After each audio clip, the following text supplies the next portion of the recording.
In front of me is Honor 200, and today I would like to show you how you can delete a password from Google Passwords Manager. Begin by going into Settings and scrolling down to access Google.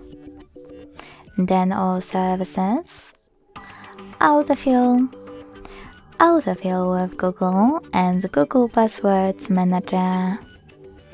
Finally, select any passwords to get rid of, enter your screen lock and tap on Delete button twice.